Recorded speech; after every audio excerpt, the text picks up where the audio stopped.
Guys, hindi niyo ako pagpabayaan ha. Isayaon ko ron gid. Hindi niyo ako pagpabayaan udya. Dahil nakakaranas gid ako it bukanit namin. Kag matya gid nakin nga bukan gid ako it ligtas.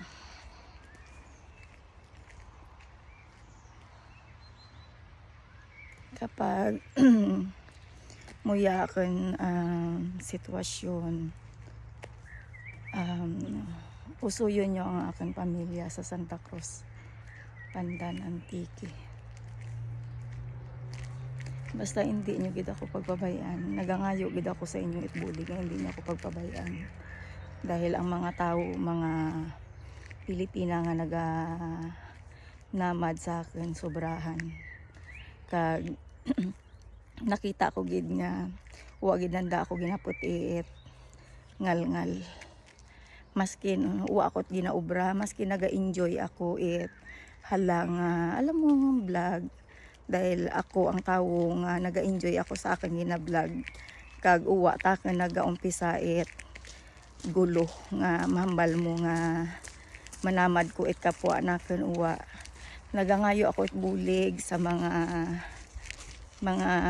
otoridad nga hindi ako pagpabayaan udya. Kundiin ako man aninyo kundiin ako dahil dati pananda nga akin ngaran ginasamad kag kaya nga naga-vlog ako. Ang mga Pilipina nga naganamad sa akin, hindi gid ako magsugot nga hindi sanda magbayad anda nga danyos nga wa ko't labot sa manggad, wagid ko gahabol manggad. Ang akin gid ang katarungan nga mabuel nakin nga magkaroon ako katahimikan dahil udya ako sa anda nga lugar nga udya ang akin bata wa sa akin puder, wa kay Mons sa akin ex dahil sang kabalay lang man kami. Ginbuel gid sa akin ang bata.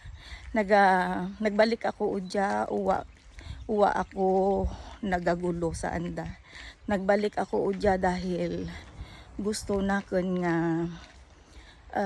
balikan ang akin bata. Siyempre nanay ako. Kag uwa tanaken pag ang akin bata para tapangagan lang madura sa akin. Ginano nakin akin bata, ginbalikan nakin agad. Maman-an nakin siyempre kung okay akin ang sitwasyon itin bata, mga muran. Nagangayo ako sa inyo buli guys dahil daw uwa gid katimusan ang akin pangabuhi udya. Maskin maiwan ako maskin maiwan ka ipakabuot gali no kung ginasamadan ka wa ka gid mahimo. Muran guys, please lang share ha. Mananakan nga duro kon pamilya. Hindi nyo ako pagpabayaan udya. Naga-enjoy lang gid ako sa kaniga. Nga kibahan nakin imaw sa balay lang gid ako. Uwa man gid ako obra dahil batian mo ran. Dahil manan ko nga ginadalukan gid ako. Muran nga ang pagbablog insulod nakin agad. Maskin paano magtimos akin utok nga makarelax ako dahil naghalin ako sa Pilipinas nga uwa gid ako sakit. Akin pamilya mambal nimo nga halin ako sa bahol nga pamilya pero sadya. Sige guys, moto lang ha. Malayo na kasi situyin at kailangan magdekat saan. Bye bye. Ingat.